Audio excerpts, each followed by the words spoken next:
Mungkin orang kan pasti penasaran Iya, gitu iya, ya, iya. berapa sih penghasilannya gitu, misalnya secara kasaran gitu. Oh iya. Kayak misalnya either monthly atau mungkin setahun gitu misalnya. Gue jual ngomong cup boleh gak sih? Ngomong cup aja. Gue bisa ngejual let's say sekitar 1,2 juta cup sebulan. 1,2 juta cup sebulan.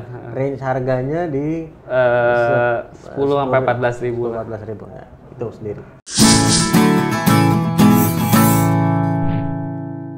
Kan gue udah perhatiin ternyata ponakan gue yang cowok suka something yang berbau sama dinosaurus gitu kan. Apapun yang berbau dinosaurus dia beli. Makanya begitu gue jual, bener nih. Ternyata banyak anak-anak cowok lain yang suka dinosaurus gitu kan. Itu jalan gitu kan. Itu apa brandnya namanya? Dino Donuts. Dino Donuts. Dino Donuts. Itu juga masih jalan kan?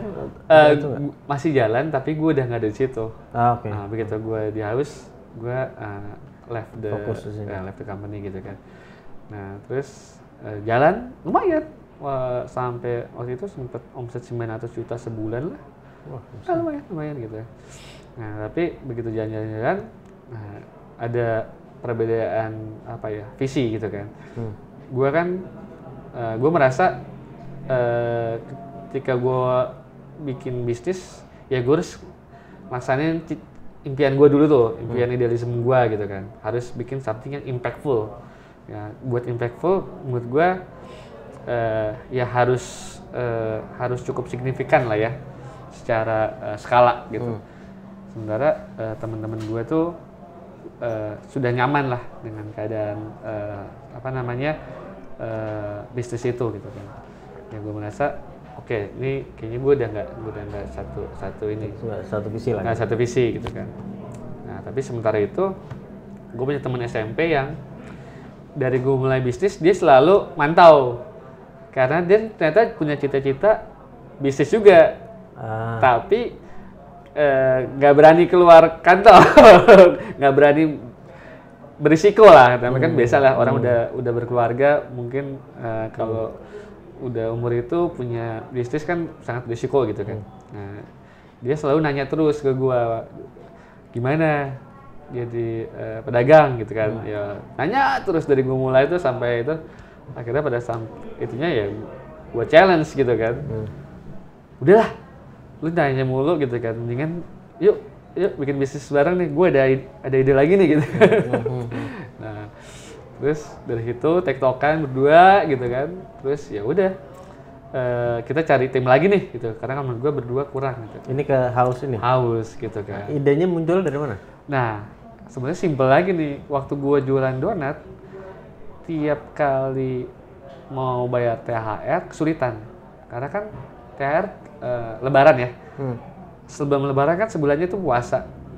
Puasa orang nggak makan donat, makannya gorengan, kalau enggak minuman dingin atau tajil something. Itu selalu kurvanya setiap kali bulan Ramadan turun. Sementara harus bayar THR kan. Jadi menurut gue dan ini cash lah gitu kan. Terus gue pikir, waduh ini nggak bisa sih, kurang bagus nih kalau buat bulan Ramadan gitu kan. Lalu saat itu gue ngelihat ada setiap kali meeting ada karyawan gue tuh yang selalu beli minuman dingin gitu ya, kayak cappuccino cincau, es kepal Milo atau apa gitu kan. Dan kebetulan waktu itu ya gue masih mencoba memikirkan kan, wah ini kayaknya kalau gue harus punya produk yang tahan di segala musim, ya termasuk musim puasa gitu kan. Dan gue pikir minuman itu solusi nih dari permasalahan gue itu. Udah gitu, gue lihat juga nggak tiap hari orang bisa makan donat, nggak tiap hari. Nah, gue tuh ya buat event-event tertentu lah, gue harus cari produk yang secara repetisi lebih sering. Dan gue lihat minuman itu termasuk produk yang bisa dikonsumsi lebih sering daripada makanan gitu kan. Karena kan terutama kopi ya, lu nggak bisa makan ayam goreng tiap hari gitu. Tapi lu bisa minum kopi tiap hari atau lu bisa minum teh tiap hari gitu kan. Artinya secara repetisi lebih sering gitu kan. Dan akhirnya gue coba mapping juga nih. Waktu itu tahun 2016 atau tuku naik kan. Dengan adanya ojol tuku naik gitu kan. Wah, tuku naik. Ini lalu diikuti ada Kulo, ada apa. Terus gue sedikit banyak mulai belajar marketing otodidak kan. Gue lihat, wah ternyata kategori ini bagus ya gitu ya, kategori minuman kekinian lah ya. Terus tapi kok mereka semuanya bermain di segmen yang sama, segmen middle. Ya. Middle up gitu ya? Iya, atau middle bahkan? Middle sih, kalau gue middle. Karena kan kalau middle up mungkin Starbucks ya.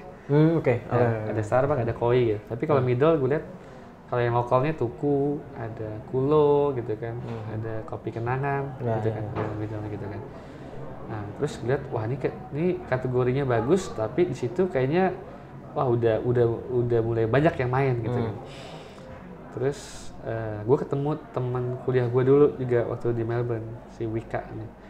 Dia bisnis ayam goreng untuk di segmen middle low gitu kan. Brandnya Let's Go Chicken ya, bikin kontainer di depan Alfamidi. Iya. Saya termasuk suka beli juga. Iya gitu. Dan itu emang heran, murah amat ya. That's it. Artinya mungkin sedikit banyak gue kan berasal dari keluarga middle ya. Jadi gue nggak ngerti sebenarnya tuh, Jadi makanya gue lihatnya waktu itu cuma Tuku, Kulo, apa segala gitu. Gue nggak ada ngerti gituan. Mungkin waktu dulu mahasiswa belilah Sabana gitu ya. Tapi cuma segitu aja gitu. Gue nggak ngerti sampai daya beli orangnya apa segala. Situ ya gue banyak dapat informasi lah tentang wah di real market tuh sebenarnya di sini gitu kan. Terus lihat wah gue coba sinkronisasi sama ide bisnis si minuman kekinian yang pengen gue bikin nih sama partner gue gitu kan. Terus wah kenapa nggak coba kita product market fit nih untuk segmen ini. Kan brand leadernya belum ada nih, belum ada satu brand minuman kekinian di segmen C yang jadi top of mind lah. Kenapa nggak kita aja nih yang bermain di situ?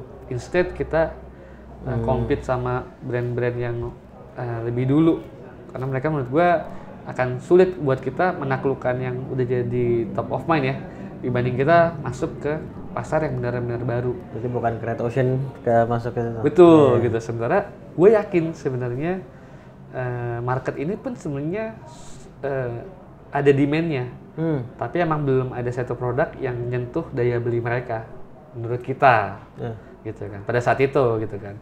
Karena waktu itu emang ada, tapi secara brand belum bisa menjadi satu kebanggaan lah, gitu. Karena kan ini kan minuman lifestyle ya, minuman lifestyle. Menurut gua minuman lifestyle tuh ketika orang mengkonsumsi minuman itu ada sisi lain selain cuma produk ya yang bisa jadi ada sisi emotional benefit gitu, lah gitu ya. Betul. Sementara yang lain-lain itu baru menyentuh just produk yang murah aja gitu kan.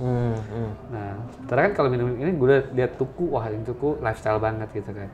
Lalu ada Cha Time gitu kan, sangat-sangat lifestyle. Jadi oke, kita coba masuklah ke segmen itu, jual produk murah yang secara kualitas masih bagus, tapi masih punya sisi emotional value gitu kan.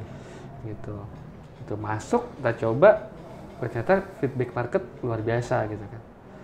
Feedback market luar biasa, ya kita kayak nemuin sumur minyak baru gitu kan. Ya udah, kalau gitu jangan sampai kita yang menemukan sumur minyaknya, orang lain yang menggali nih, gitu kan. Kita harus jadi yang pertama dan tercepat supaya orang berpersepsinya kita adalah top of mind lah, gitu sebenarnya. Kalau ke depannya,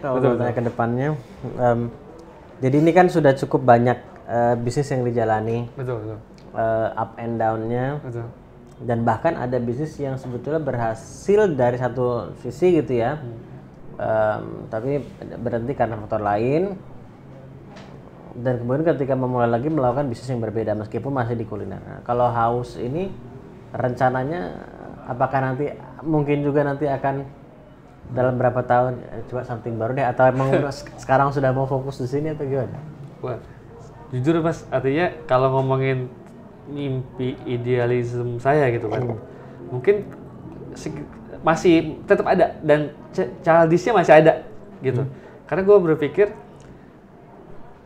impian gue pengen punya bisnis yang benar-benar bisa menginspirasi anak muda Indonesia gitu kan, untuk mereka akhirnya mereka mau juga yang benar-benar pengen berwirausaha ya, berwirausaha tanpa takut gitu. Dan menurut gue itu harus something yang fenomenal. Fenomenal itu artinya apa? Di mata Mas Zafot apa? What do you mean by that? Iya.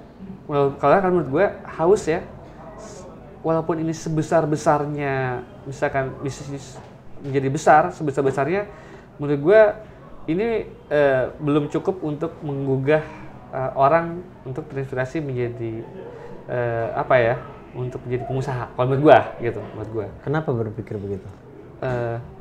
Saya aja sekarang dengar dari terinspirasi juga. Karena dan mungkin yang lain, ya I don't know. Nggak saya tanya kenapa gitu. Karena menurut gue gini, tadi kan salah satu alasan gue pengen bisnis kan, gue merasa kita tuh jadi penonton di negeri sendiri. Coba kalau ngomongin mobil deh, sampai sekarang kita nggak punya mobil nasional Mas, gitu kan, bener gak? Yang mobil Jepang, mobil Eropa, bla bla bla gitu kan. Sampai sekarang nggak ada tuh satu pengusaha gitu kan yang berhasil bikin mobil nasional dan itu menjadi satu produk kebanggaan Indonesia gitu kan. Dan yang sampai selevel itu gitu ya. Betul, sampai selevel itu gitu kan. Dan jujur aja cita-cita konyol gue tuh ya gue harus atau berambisi gitu kan, apa yang punya sampai punya produk sekelas mobil nasional gitu kan, yang bisa sampai menggugah, wah akhirnya ada nih orang anak negeri gitu kan, yang bikin produk yang jadi kebanggaan Indonesia gitu kan. Nah, gue pikir kalau misalkan itu bisa terjadi ya, gue pikir wah ini akan banyak, walaupun mungkin secara bisnis tidak menguntungkan, walaupun ya, tapi ini pasti akan menginspirasi anak-anak muda Indonesia banget sih menurut gua gitu. Tapi kan. Kalau secara bisnis nggak menguntungkan gimana bisa sustain juga? Ya mungkin gini, mungkin kalau ngomong menguntungkannya bukan berarti rugi juga gitu. Artinya mungkin maksudnya kan karena gue tahu namanya bisnis mobil kan tidak semudah itu ya, gitu kan. Tapi kan menurut gue sih impact-nya tuh secara ini ya, secara psikologi ya, secara psikologi tuh ke arah sana. Makanya gue juga tadi itu menurut gue impian childish gue, impian di siang bolong gue. Kalau itu bisa, wah itu pasti akan impactful banget. Tapi gue tahu kesana tuh sulit banget. Tapi gitu. Masih hidup nggak impian itu? Masih. So it's not just childish dong kalau gitu. Masih. Jadi ya itu dia maksud gue. Ya gue tuh orangnya kalau pengen something itu pasti terus gue kejar gitu. Makanya tapi gue juga belajar fokus gitu. Karena kan biasanya kegagalan usaha tuh kalau si man behind the business itu terlalu banyak maunya gitu kan. Pengen bikin ini itu gitu. Nah kalau gue sekarang belajar sebelum gue beralih ke yang lain, yang ini diselesaikan dulu gitu. Artinya menurut gue nih haus ini Allah udah ngasih ini udah ngasih kesempatan besar. Ya, menurut gue nih kita sangat-sangat optimis nih haus ini bisa jadi produk nasional ya, atau brand nasional. Jadi kita bisa meng-coverage dari ujung Indonesia sampai dari Sabang sampai Merauke lah. Kita dengan harga segini kita itu. Jadi sebelum ini kita mencapai visi itu gitu kan, ya gue nggak akan coba-coba bisnis lain atau mewujudkan cita-cita gue yang itu ultimate gue lah gitu. Ultimate gue artinya something yang harus gue kejar, tapi gue juga tidak mau konyol untuk melakukannya gitu kan. Jadi konyol gimana maksudnya? Iya kan orang kadang-kadang cuma punya ambisi doang ya, tapi nggak ada usaha buat kesana gitu kan. Nah artinya gue tahu itu impian yang sangat-sangat besar dan sangat mustahil sebenarnya buat gue juga. Tapi gue masih masih pengen melakukannya dan belajar pelan-pelan lah ke sana. Jadi nggak gue matiin impian itu gitu. Gitu sih. Jadi kalau sekarang ada di kalau dari ujung ke ujung itu di Indonesia sekarang ada di mana saja? Baru ada Jabodetabek dan Bandung, dan tanggal 27 Maret nih kita buka di Surabaya. 27 Maret Surabaya, kita buka 9 lokasi Surabaya. After that kita mau buka di Jogja juga. Sekarang kita taping ini tanggal 19 minggu depan berarti. Berarti pas ini lu nonton, kalau nonton di hari di publishnya video ini, berarti udah buka di Surabaya. Hari ini pembukaan. Iya betul. Dan ada berapa outlet sekarang? Sekarang 115. Minggu depan kita buka 3 ya, 118. Target kita sekarang 10 toko tiap bulan. 10 tiap bulan. Gitu. Luar biasa. Dan kalau boleh nggak kalau sekedar buat mungkin orang kan pasti penasaran berapa sih penghasilannya gitu, misalnya secara kasaran gitu. Kayak misalnya either monthly atau mungkin setahun gitu misalnya. Gue jual ngomong cup boleh nggak sih? Ngomong cup aja. Gue bisa ngejual sekitar 1,2 juta cup sebulan. 1,2 juta cup sebulan. Range harganya di 10 sampai 14 ribu. 14 ribu ya. Itu sendiri. Gitu.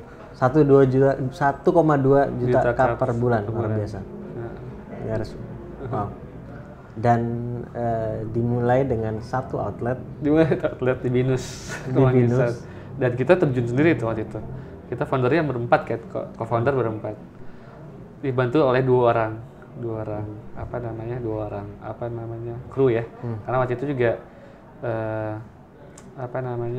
gue kan ini kan yang pernah terjun wirausaha dari 4 itu baru 2. 2 lagi corporate nih, orang corporate kan.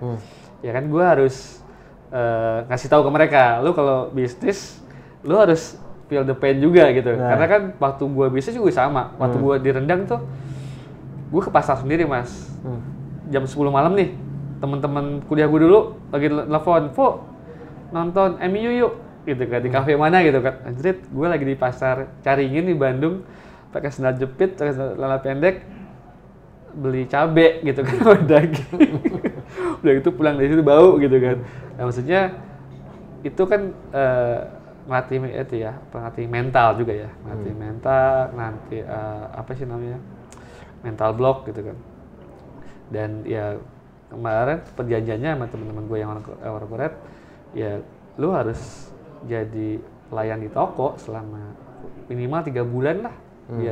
Ya biar lu ngerasain juga, lu ketemu sama customer dulu, lu ngerti customer lo juga gitu segala gitu. Jadi ya kita benar-benar terjun di lapangan sih.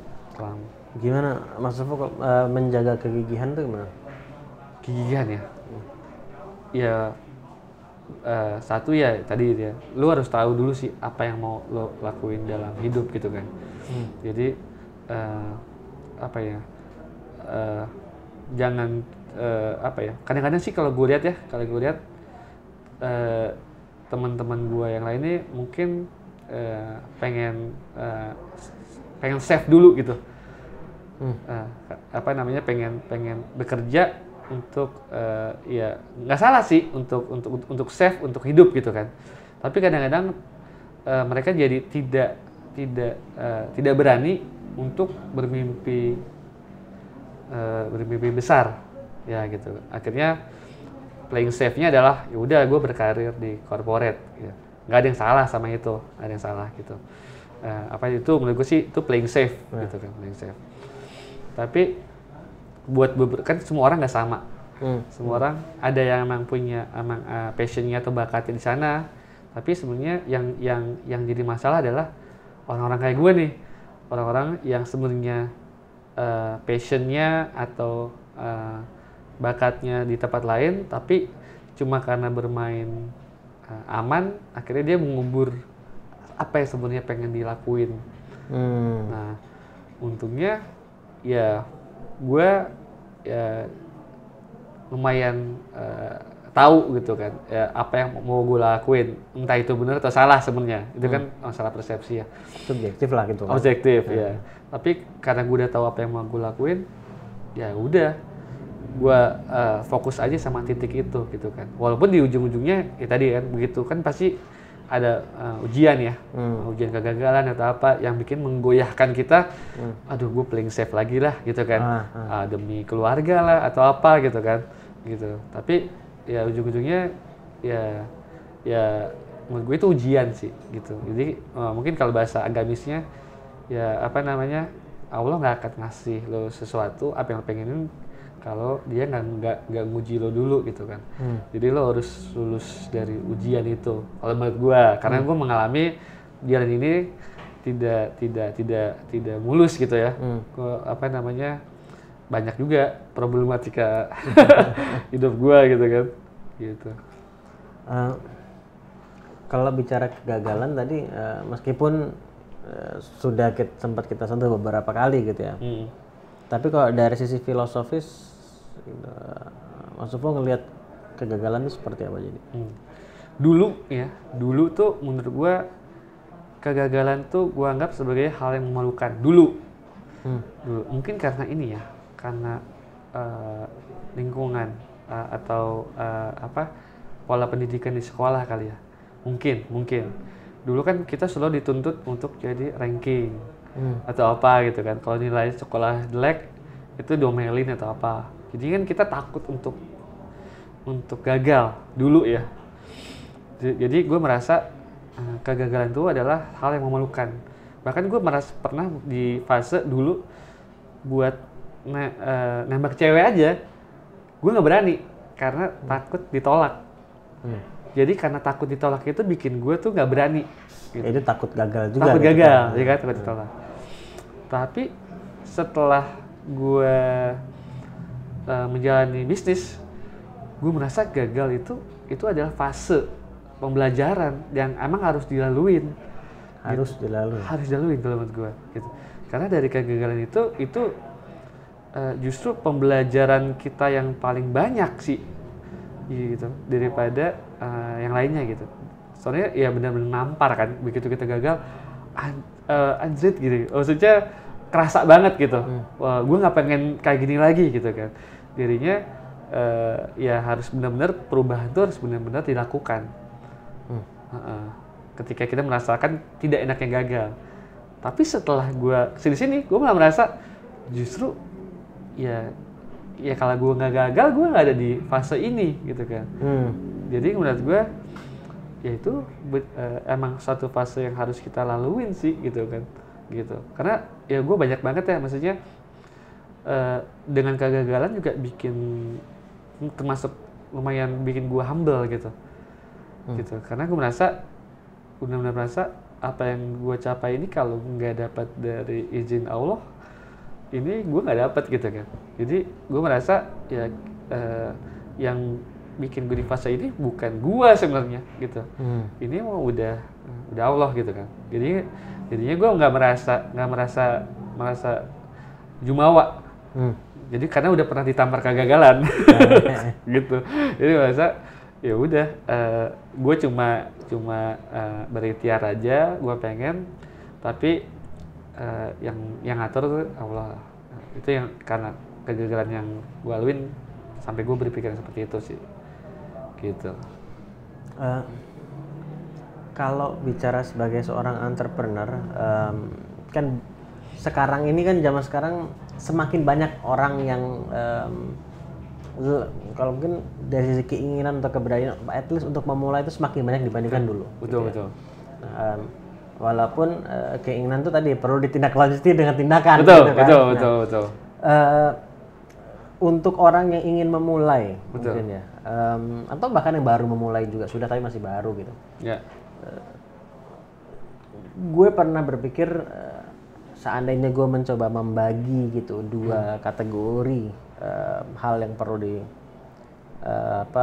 tingkatkan terus itu sebagai seorang entrepreneur adalah satu sisi teknis gitu, ya kayak tadi keuangan lah, marketing lah dan seterusnya. Satu lagi sisi psikologis sebagai seorang entrepreneur. Betul. Gitu. Nah, kalau dari kacamata Mas Ovo sendiri, pertama sebelum bahkan masuk ke dua kategori itu,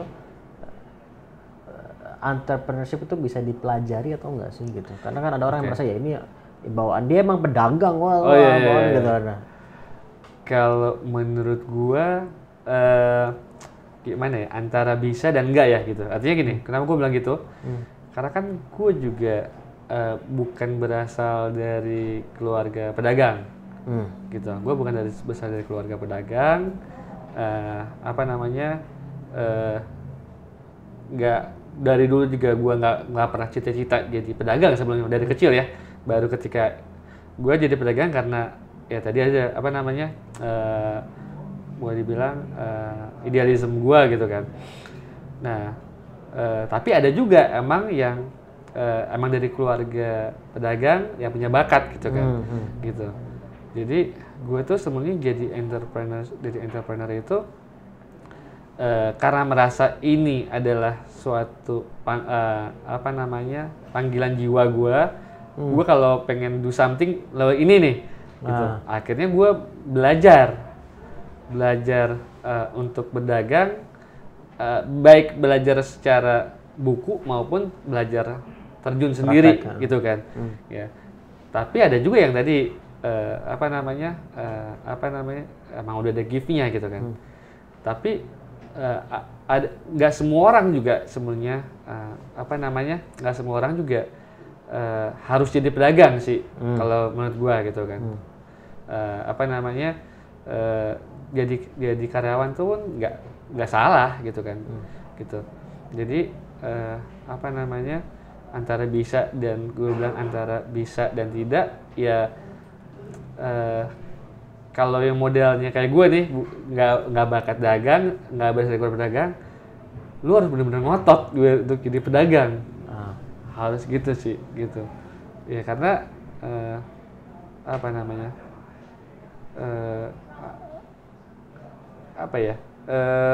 gue kan orangnya sebenarnya cincai nih ya, sangat cincai gitu. Gue orang sangat cincai. Untuk jadi pedagang yang itu ya sebenarnya nggak boleh gitu kan. Ya gue untungnya partner gue lebih merki kalau soal itu. Jadi yang bisa yang positifnya gue jadi entrepreneur adalah ya salah satunya gue tahu arahnya kemana, tapi sebenarnya kalau soal urusan dagang cincai itunya gue delek sih sebenarnya gitu kan. Gue sangat delek. Jadi makanya tadi gue bilang antara bisa dan enggak sebenarnya. Enggak ini artinya kalau misalnya itu memang bukan tadi gift lah istilah tadi Mas Ungu tadi, artinya ya kita harus mau belajar. Iya betul, harus benar-benar ini sih, harus benar-benar ngotot tadi. Harus benar ngotot gitu kan. Kalau enggak ya lo bisa mental di jalan gitu. Jadi mau belajar dan harus kuat gitu kan. Betul. Atau menguatkan diri paling enggak. Kalau gue masuk yang menguatkan diri sebenarnya. Oke. Gitu. Gue masuk orang yang menguatkan diri karena ya gue merasa satu-satunya panggilan jiwa gue tuh itu. Kalau gue nggak lakuin ini dalam hidup, kesannya gue tahu ada yang salah, tapi gue nggak lakuin sesuatu. Itu dari perspektif gue, gitu kan, gitu sih. Jadi si ngotot atau menguatkan diri ini sisi psikologis itu nggak? Apakah benar gue bilang begitu? Bisa bilang seperti itu. Itu kan sisi psikologisnya adalah itu mentalitas ya. Iya. Mentalitas untuk tidak berhenti berjuang, gitu, untuk tidak menyerah gitu kan. Gitu. Karena banyak yang ketika orang bertanya mengenai entrepreneurship atau mau berwirausaha, sebagian besar pertanyaan adalah pertanyaan strategi. Iya betul. Wah kalau tekniknya gimana? Tapi banyak yang tidak menyadari bahwa dibutuhkan tadi mentalitas yang sangat kuat juga. Betul. Dan itu pun ya tadi kita bisa menguatkan diri juga. Betul. Ya benar sih. Menurut gua entrepreneurship ya itu adalah permainan kuat-kuatan mental sih. Kuat-kuatan mental. Kalau lo nggak tahan ya mungkin lo bisa give up gitu kan. Gitu. Men, nggak terasa banget ini, gue rasanya masih ngobrol lebih jauh tapi I know kita udah waktu terbatas juga. Mas Novo, thank you banget. Sama-sama Mas Ali, sama-sama. Thank you banget sudah tadi sekali lagi membuka pintu datang ke sini, kita bertamu dan kita dijamu gitu kan. Terima kasih banyak atas insight-nya, gue yakin juga ini juga bermanfaat bukan buat gue doang tapi buat semua yang nyimak juga. Gue suka bilang buat semua, bukan hanya semoga ini bermanfaat tapi semoga ini dimanfaatkan ya. Dan buat lo juga thank you udah nyimak, kita ketemu di episode selanjutnya. Assalamualaikum.